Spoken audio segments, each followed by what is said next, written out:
Malam itu, tidak ada yang istimewa.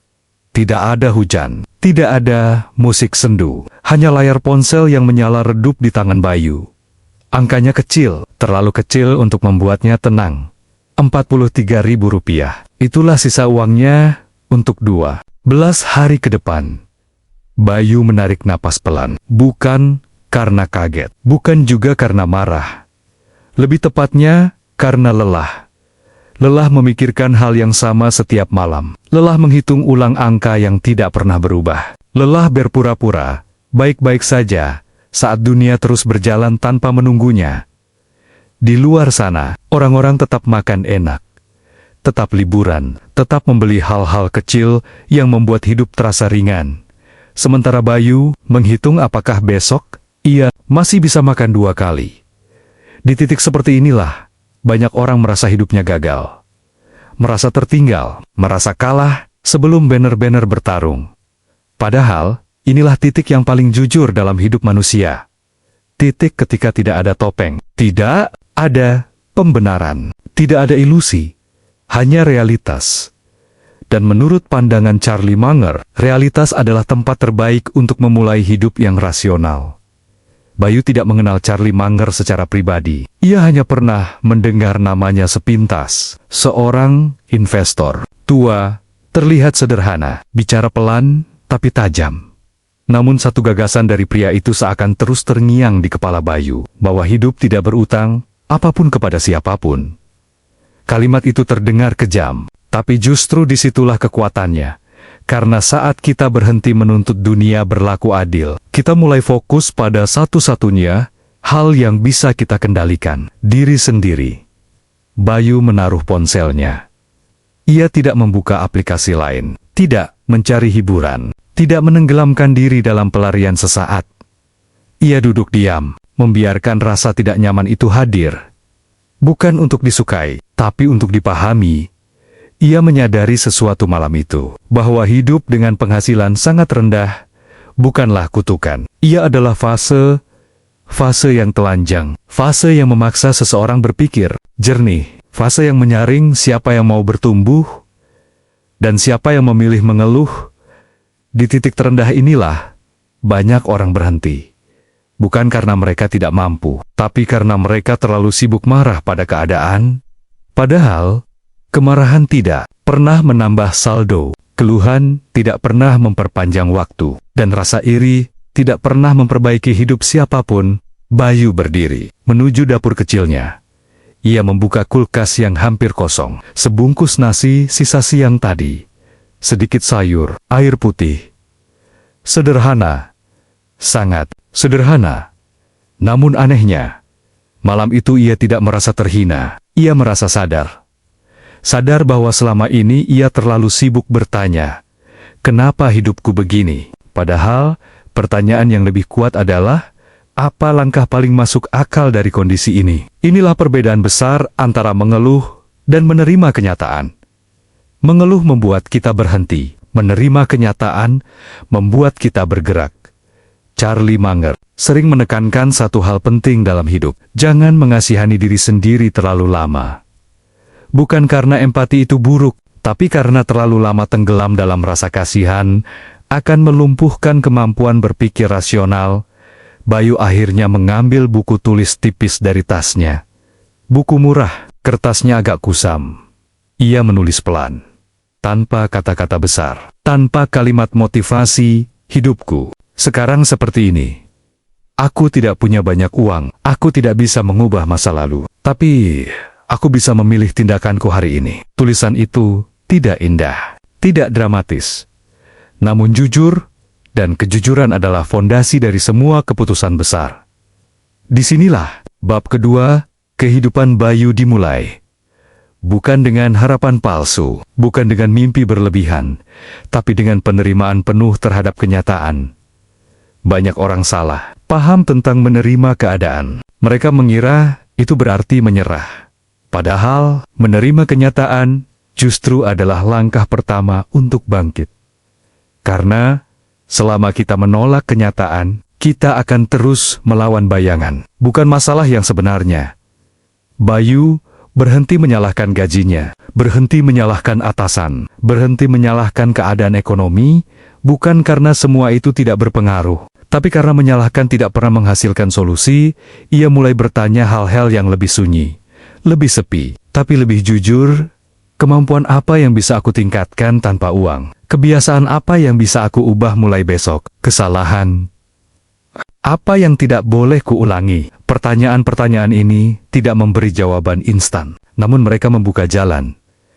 Charlie Munger pernah mengatakan bahwa hidup yang baik lebih banyak tentang menghindari kebodohan daripada mengejar kecemerlangan. Dan bagi Bayu, mengeluh adalah salah satu kebodohan paling mahal, karena ia menghabiskan waktu tanpa memberi apapun sebagai balasan. Hari-hari berikutnya tidak langsung berubah. Saldo Bayu tidak tiba-tiba bertambah. Masalah tidak menghilang begitu saja. Namun, ada satu hal yang berbeda. Nada batinnya berubah. Ia tidak lagi berkata, "Hidupku hancur." Ia mulai berkata, "Hidupku sedang dibangun." Pelan, tidak terlihat, tapi nyata. Ia belajar menahan lidahnya dari keluhan yang tidak perlu. Belajar diam saat ingin menyalahkan. Belajar fokus pada langkah kecil yang bisa ia lakukan hari itu. Mungkin dunia tidak peduli, dan itu tidak masalah. Karena orang yang menerima kenyataan sepenuhnya tidak membutuhkan simpati dunia. Ia hanya membutuhkan arah. Dan di titik inilah, hidup dengan penghasilan sangat rendah berhenti menjadi kutukan. Ia berubah menjadi sekolah karakter, sekolah kesabaran, sekolah rasionalitas. Sekolah yang tidak dipilih banyak orang, tapi seringkali melahirkan manusia yang paling kuat. Dan perjalanan Bayu baru saja dimulai. Pagi itu Bayu berdiri cukup lama di depan lemari. Bukan karena bingung memilih baju, tapi karena hampir semua pilihannya sama. Kaos polos, celana yang itu lagi, sepatu yang sudah mulai menipis di bagian tumit. Dulu, pemandangan ini membuatnya kesal. Ia merasa hidupnya berhenti, merasa tidak berkembang. Namun pagi itu, perasaannya berbeda. Ia tersenyum kecil, bukan karena bangga, tapi karena sadar bahwa kesederhanaan ini bukan musuhnya. Justru, inilah perisainya. Di luar sana, dunia mendorong semua orang untuk terlihat berhasil, bukan menjadi berhasil. Terlihat berhasil. Ngopi cantik, makan di tempat yang pantas untuk diunggah, beli barang kecil yang tidak dibutuhkan, hanya agar tidak merasa tertinggal. Bayu pernah ada di sana, membeli hal-hal kecil yang membuatnya merasa normal. Padahal setiap struk belanja adalah luka kecil bagi masa depannya. Kini ia mengerti satu hal penting, saat penghasilan sangat rendah, pengeluaran bukan soal gaya hidup, ia soal bertahan hidup.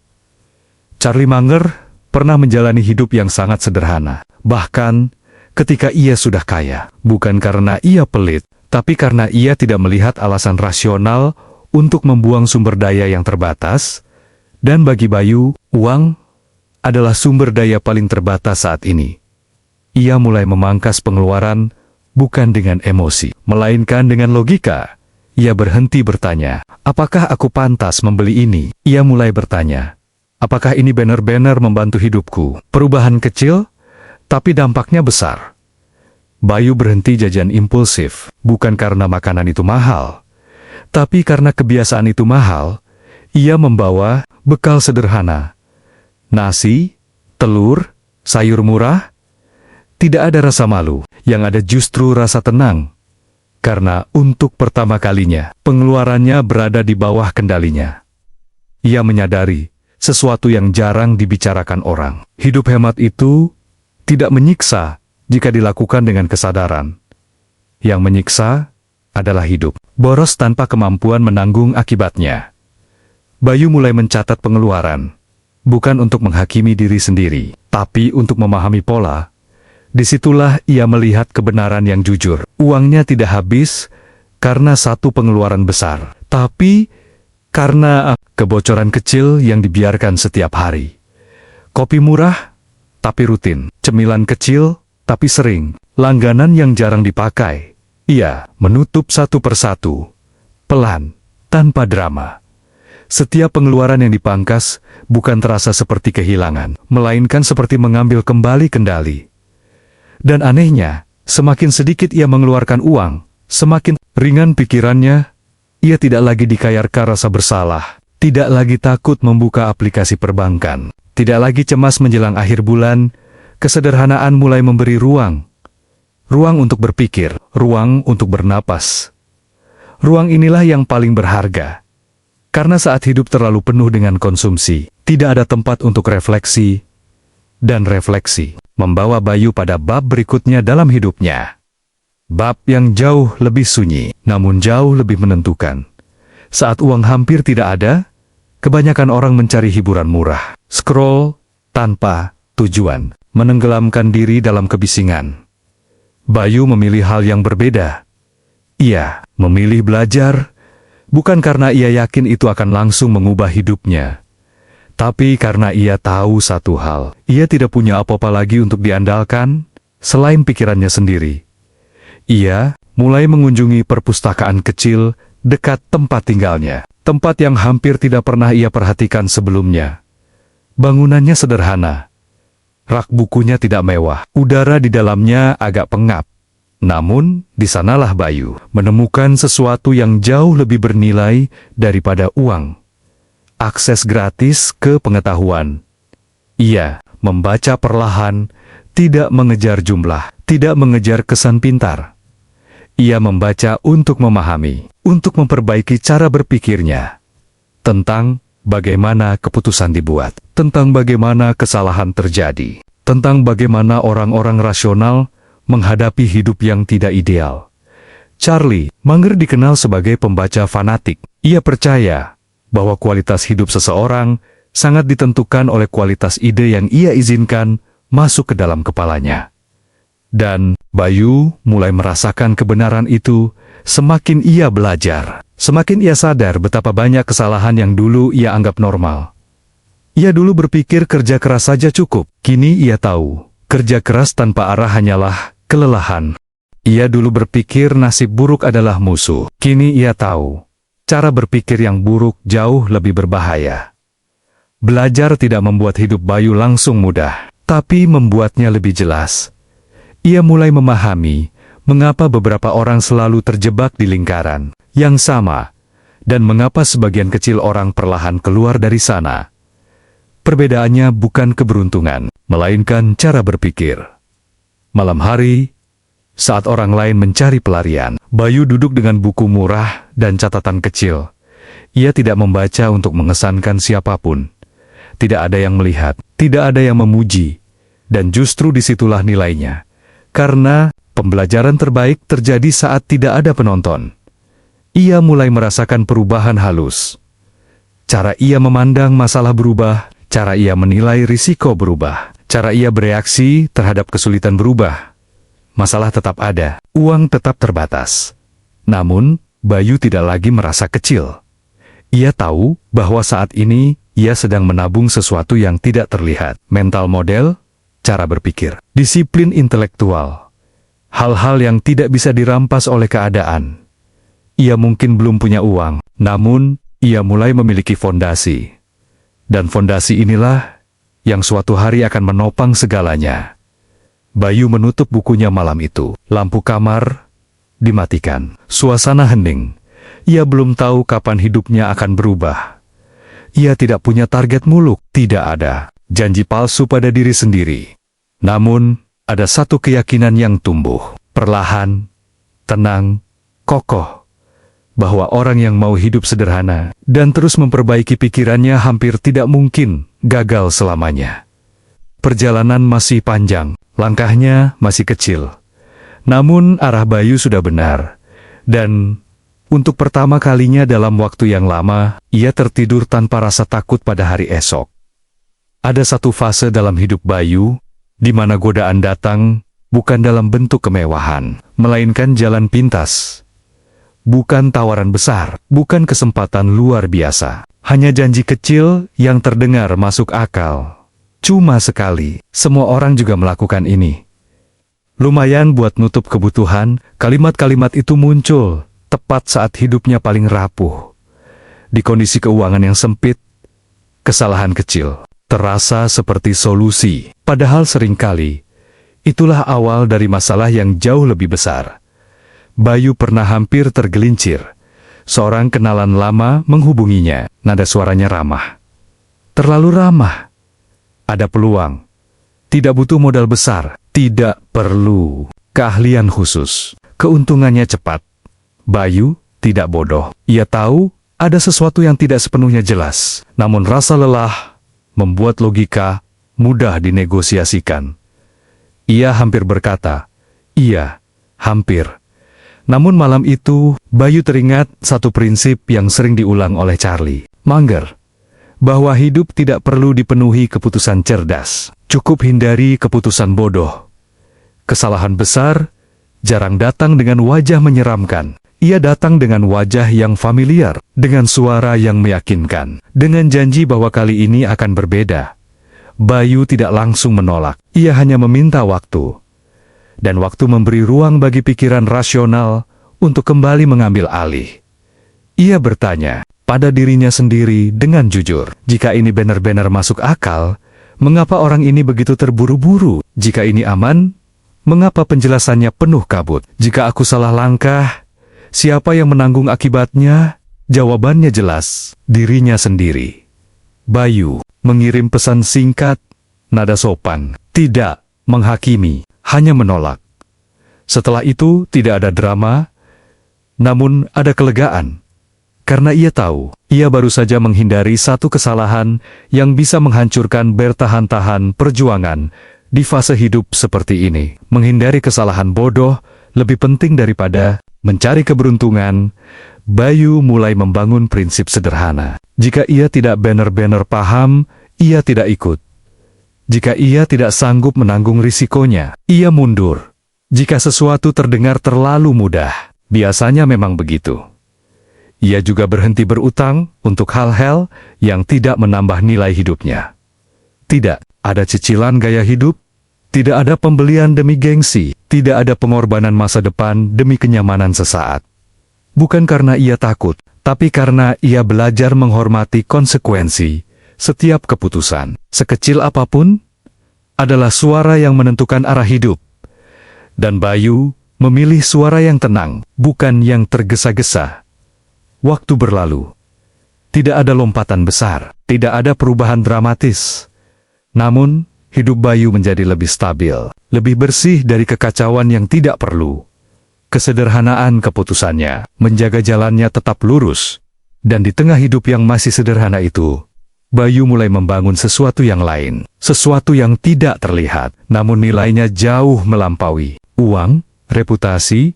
Ia datang ke tempat kerja bukan sebagai orang yang paling pintar, bukan juga yang paling vokal. Namun ia datang sebagai orang yang bisa diandalkan. Datang tepat waktu, menyelesaikan tugas tanpa banyak alasan, mengakui kesalahan tanpa menyalahkan orang lain. Gajinya masih kecil, posisinya belum istimewa. Namun ada satu hal yang tumbuh perlahan, kepercayaan. Reputasi tidak dibangun dari satu tindakan besar, ia dibangun dari ratusan tindakan kecil yang konsisten. Saat orang lain pulang lebih awal, Bayu memastikan pekerjaannya beres. Saat orang lain mencari alasan, Bayu mencari solusi. Tidak untuk pamer, tidak untuk terlihat rajin. Karena ia tahu, dalam hidup jangka panjang, orang yang bisa dipercaya selalu punya tempat. Charlie Munger pernah mengatakan bahwa reputasi adalah aset yang rapuh, butuh puluhan tahun untuk membangunnya, dan bisa hancur dalam 5 menit. Bayu menjaga itu dengan serius. Ia tidak memotong jalan, tidak mengambil yang bukan haknya, tidak menjual integritas demi keuntungan kecil. Kadang, ia merasa bodoh, melihat orang lain melaju lebih cepat dengan cara yang abu-abu, namun ia juga melihat bagaimana mereka sering terjebak dalam masalah yang sama. Bayu memilih jalur lambat, namun bersih. Sedikit demi sedikit, orang mulai memperhatikannya. Bukan karena prestasi besar, tapi karena konsistensi. Namanya disebut saat ada tanggung jawab tambahan. Ia dipercaya saat pekerjaan membutuhkan ketelitian. Reputasi Bayu bekerja Bahkan saat ia tidak berbicara, ia belum kaya, namun ia sudah tidak rapuh. Karena saat hidup menekan, reputasi adalah bantalan yang lembut. Ia membuka pintu yang tidak bisa dibuka dengan uang. Bayu memahami satu hal penting, saat penghasilan rendah, gengsi adalah beban. Namun reputasi adalah penolong.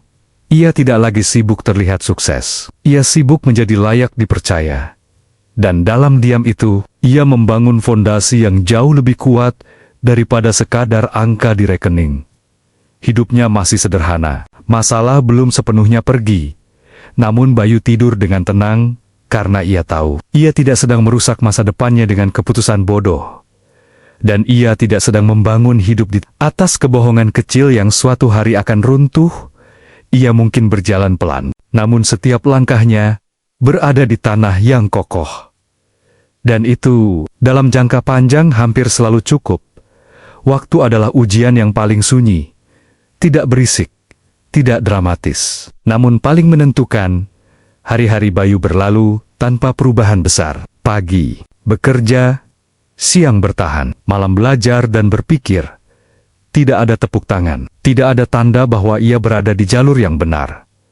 Dan disinilah banyak orang gagal. Bukan karena mereka tidak mampu, tapi karena mereka tidak sabar. Bayu mulai menyadari bahwa kesabaran bukan tentang menunggu tanpa melakukan apapun. Kesabaran adalah kemampuan untuk terus melakukan hal yang benar, meski hasilnya belum terlihat. Ia pernah bertanya pada dirinya sendiri, berapa lama lagi hidupku seperti ini? Pertanyaan itu datang saat lelah, saat rutinitas terasa menekan, saat perubahan terasa terlalu lambat. Namun Bayu juga sadar, pertanyaan itu tidak pernah punya jawaban pasti. Yang ia tahu hanyalah satu hal, jika ia berhenti sekarang, semua pengorbanan sebelumnya akan kehilangan makna. Ia teringat satu gagasan dari Charlie Munger, bahwa keunggulan besar manusia seringkali bukan kecerdasan, melainkan kemampuan menunggu lebih lama daripada orang lain. Bayu tidak mencoba menjadi luar biasa. Ia hanya mencoba bertahan sedikit lebih lama. Setiap kali ingin menyerah, ia menolak membandingkan hidupnya dengan orang lain. Karena perbandingan selalu mencuri kedamaian, ia mulai memahami bahwa setiap orang memiliki garis waktu sendiri. Dan hidup bukan lomba sprint, ia maraton yang panjang dan sepi. Tahun demi tahun berlalu. Tidak ada perubahan drastis, namun ada akumulasi. Cara berpikir Bayu semakin matang, keputusannya semakin tenang, reaksinya terhadap masalah semakin terkendali. Hal-hal kecil yang dulu membuatnya panik, kini hanya menjadi catatan mental. Ia tidak lagi terburu-buru, tidak lagi ingin membuktikan apapun kepada siapapun. Karena ia tahu, orang yang terburu-buru seringkali melangkah tanpa pijakan. Kesabaran mengajarkan Bayu satu hal penting, bahwa hidup jarang berubah karena satu momen besar. Ia berubah karena 1000 hari kecil yang dijalani dengan konsisten. Dan suatu hari, tanpa pengumuman, tanpa perayaan, hidup Bayu mulai bergeser. Bukan lonjakan besar, hanya peluang kecil. Tanggung jawab tambahan, kepercayaan lebih besar, pilihan yang dulu tidak tersedia. Kesempatan itu tidak datang karena Bayu paling pintar, bukan juga karena ia paling berani. Ia datang karena Bayu masih ada di sana, masih bertahan, masih konsisten saat banyak orang sudah pergi. Dan di titik itulah, Bayu menyadari sesuatu yang sangat penting, bahwa kesabaran bukanlah sikap pasif. Ia adalah bentuk kekuatan yang tidak terlihat. Ia adalah kemampuan untuk tidak menghancurkan hidup sendiri saat hasil belum datang. Dan perjalanan Bayu akhirnya sampai pada pemahaman terakhir, pemahaman yang mengubah cara ia melihat dirinya sendiri. Ia pernah mengira bahwa kemiskinan adalah identitas, label, cap yang melekat selamanya. Kini ia tahu, itu hanya kondisi. Sementara, identitas dibangun dari pilihan. Bayu tidak lagi mendefinisikan dirinya berdasarkan isi rekening. Ia mendefinisikan dirinya berdasarkan cara berpikir, cara mengambil keputusan, cara bersikap saat tidak ada yang melihat. Ia mungkin belum kaya, namun ia tidak lagi takut miskin, karena ia tahu, ia sudah memiliki hal-hal yang membuat kemiskinan tidak bisa menguasainya. Disiplin, kesabaran, rasionalitas, integritas, hal-hal ini tidak menjanjikan hidup instan, namun hampir selalu menjamin arah yang benar. Bayu melihat ke belakang dan tersenyum pelan. Bukan karena bangga berlebihan, tapi karena sadar bahwa ia tidak menyerah saat hidup paling sunyi. Sadar bahwa ia memilih bertahan saat tidak ada jaminan. Dan sadar bahwa ia membangun hidupnya di atas fondasi yang nyata. Ia tahu perjalanan belum selesai. Masalah akan selalu ada, ketidakpastian tidak akan hilang. Namun ia juga tahu satu hal, orang yang berpikir jernih, hidup sederhana, menghindari kesalahan besar, menjaga reputasi, dan bersabar lebih lama, hampir tidak mungkin tersesat selamanya. Bayu melangkah ke hari esok tanpa janji palsu, tanpa euforia, namun dengan keyakinan yang tenang bahwa hidup tidak harus cepat, tidak harus terlihat hebat, cukup berjalan di arah yang benar. Sedikit demi sedikit, hari demi hari. Karena pada akhirnya, hidup bukan tentang siapa yang paling cepat sampai, tapi siapa yang tidak berhenti saat jalan terasa panjang, dan Bayu memilih untuk terus berjalan.